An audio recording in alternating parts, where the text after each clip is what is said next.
au sarasabiu ba'da dalika min masahirihim fa innaha takunu lahu maziyatan.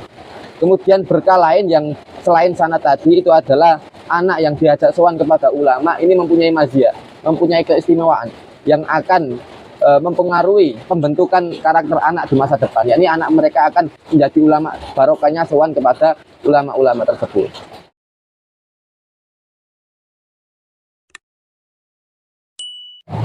Assalamualaikum warahmatullahi wabarakatuh. Siapa sih yang tidak ingin punya anak alim, soleh, adib, serta berkualitas? Bukankah anak soleh termasuk 3 amalan yang tidak terputus ketika dia sudah mati? Bagaimana sabda Nabi Muhammad SAW yang sudah masyhur kita dengar, idza mata ibnu adam in qata'a amalu illa min salat, shadaqatin jariyatin au ilmin yuntafa'u bi aw waladin sholihin yad'u lah.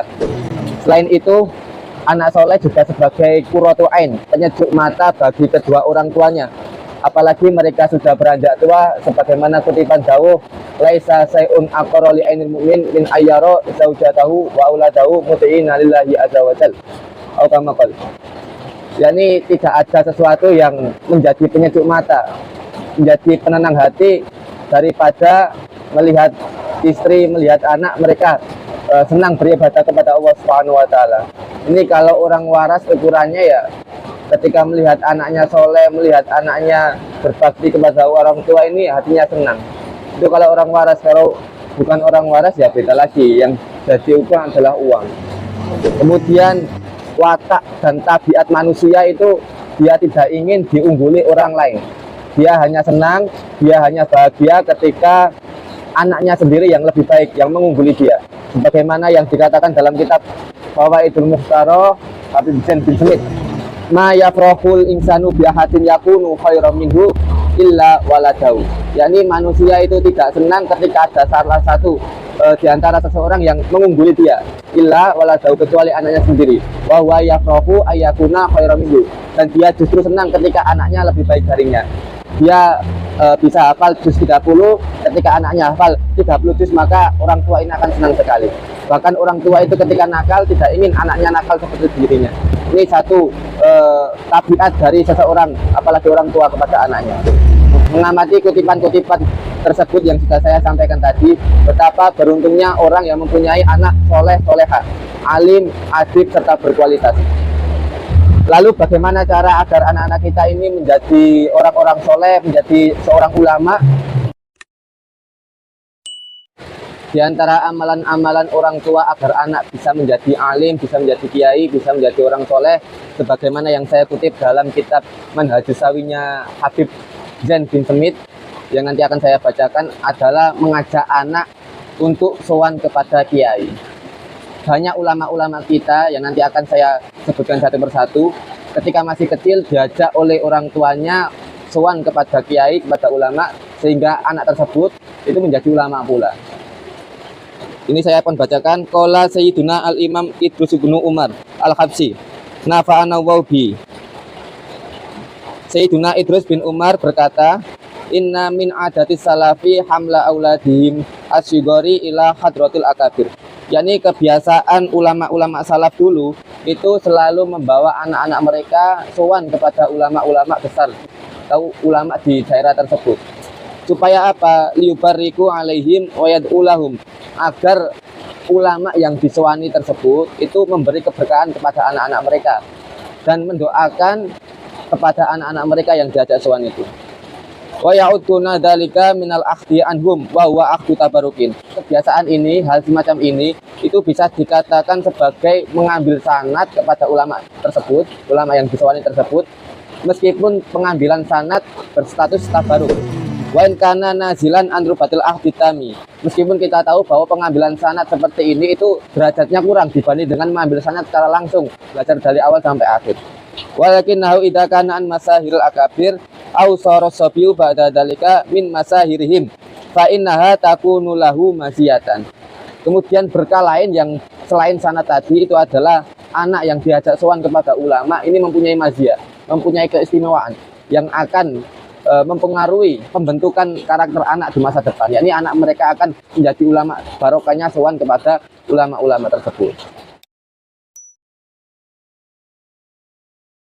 Di sini saya membawa beberapa contoh ulama-ulama yang ketika masih kecil di bawah ayahnya sowan kepada ulama, termasuk Kiai Haji Maimun Zubair.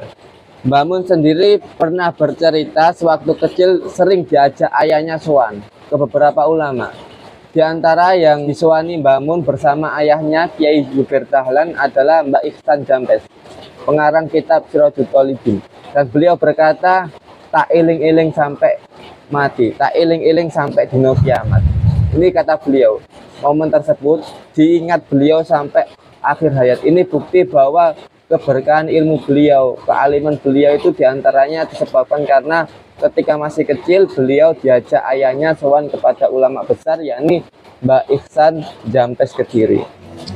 Kemudian Gus Bah masih kecil, abah beliau Kiai Haji Nur Salim juga sering mengajak beliau ke beberapa ulama Lasem, termasuk ulama Kajen juga. Dan diantara yang disowani ulama Lasem adalah Mbah Hamid Baikdowi. Bahkan beliau ketika sowan ditebak kelak Gus Bah ini menjadi ulama, orang yang paling alim dari saudara-saudaranya. Dan ternyata terbukti sampai saat ini kita mengenal Gus Bah menjadi orang alim, bahkan bisa mengungguli saudara-saudaranya kandung sendiri, kakak-kakaknya dan sebagainya. Ini bukti kedua bahwa sowan ulama itu mempunyai peranan penting terhadap kualitas anak. Habib Ali Al-Jufri, Habib Ali Zainal Abidin Al-Jufri. Beliau lahir dan dibesarkan di keluarga politik. Ayah beliau yang bernama Abdurrahman Ali Al-Jufri adalah mantan presiden Yaman. Akan tetapi ketika Habib Ali Al-Jufri ini masih kecil, beliau sering diajak ayahnya sowan ke beberapa ulama, termasuk Al-Qutbu Abdul Qadir As-Segaf. Ini seorang ulama yang pernah disowani Habib Ali Zainal Abidin ketika masih kecil, hingga beliau menjadi seorang ulama sebagaimana yang kita kenal saat ini juga. Kiai Usmuni Sumeneb sejak kecil sudah diramal oleh Kiai Haji Khalil Bangkalan, Syekhona Khalil Bangkalan. Kelak ketenaran Usmuni akan mengguli ayahnya sendiri, Kiai Haji Zainal Arifin, kata Syekhona Khalil kepada Kiai Haji Zainal Arifin ayahnya. Dan ucapan waliyo tersebut, Mbah Khalil tersebut, ternyata terbukti benar. Beberapa tahun kemudian Mbah Usmuni ini lebih tenar dibanding dengan ayahnya sendiri. Dan itu diantaranya adalah barokah sowan kepada para ulama-ulama besar, termasuk Mbah Khalil Bangkalan. Dan terakhir adalah Mbah Ihsan Jampes, Kiai Haji Ihsan bin Dahlan Jampes. Ini saya akan ceritakan sedikit kisah beliau yang saya kutip dari sumber yang valid. Kiai Haji Ihsan Jampes atau lebih dikenal dengan jemputan Syekh Ihsan, konon saat masa remajanya terkenal dengan kenakalannya. Tapi kenakalan putra kiai dengan kenakalan remaja pada umumnya beda.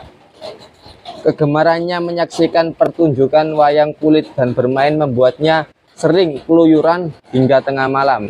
Meski keluyuran, ia tetap mengaji kepada ayahandanya. Kalau tradisi anaknya kiai, keluyuran malam, lihat pertontonan wayang, dan lain sebagainya itu sudah dicap nakal. Berbeda dengan nakalnya remaja pada umumnya. Kenakalan Syekh Ihsan Jampes ini meresahkan neneknya, yakni Yai Isti'anah. Beliau sangat prihatin dengan perilaku cucunya tersebut. Perilaku cucunya tersebut dianggap tidak wajar dalam tradisi keluarga kiai yang selalu menonjolkan akhlakul karimah. Suatu ketika Syekh Ihsan kecil ini diajak neneknya, Yai Isti'anah tadi, ziarah ke makam kakek buyutnya, Syekh Yahuda di Nogosari, Nglorok, Pacitan. Setelah selesai membaca tahlil dan Al-Quran, Mbah Nyai berdoa panjang dan sebelum pamitan matur kepada Mbah Yahuda yang diziarah tadi. Mbah Kiai, niki putune jenengan Ihsan menawi panggahna jenengan dongaaken mugi-mugi diparingi mati enom mawon. Selang beberapa hari setelah ziarah, pada waktu tidur pulas, Ihsan kecil sedang mimpi bertemu dengan kakek tua memakai jubah panjang dan bersorban. kakek itu membawa batu besar yang kemudian diarahkan mengenai kepala Ihsan kecil hingga hancur dan berdarah-darah. Hingga akhirnya Ihsan kecil tersebut tersentak kaget dan terbangun dari tidurnya. Terasa dalam benaknya takut yang luar biasa, sehingga saat itu pula Ihsan selalu ingat ancaman kakek tersebut. Awas kalau tidak ngaji, awas kalau masih nakal dan tidak mau ngaji. Konon kakek tua tersebut yang dalam mimpinya adalah kakeknya sendiri yang diziarahi bersama neneknya, yakni Syekh Yahuda Nglorok Pacitan yang sudah terkenal wali. Semenjak mengalami mimpi itu, Ihsan tidak lagi berani keluyuran malam. Semacam ada ancaman rohani dari beliau. Akhirnya Ihsan meminta restu kepada orang tua dan neneknya mencari ilmu di berbagai pondok pesantren di tanah Jawa dan Madura, yang berhasil membuat dirinya menjadi sosok ulama besar dengan puluhan karangan kitab. Yang paling fenomenal adalah kitab Sirajul Thalibin. Kitab ini pernah dijadikan buku wajib di Universitas Al-Azhar Kairo, Mesir. Dari kisah tersebut kita bisa mengambil dua kesimpulan. Setidaknya mengajak anak ziarah kepada ulama, baik yang masih hidup maupun yang sudah kapundhut, sudah wafat, dapat memberi manfaat rohania kepada anak, dapat membentuk karakter anak tersebut. Yang kedua, masa lalu yang kelam jangan sampai membuat kita putus asa untuk menjadi pribadi yang lebih baik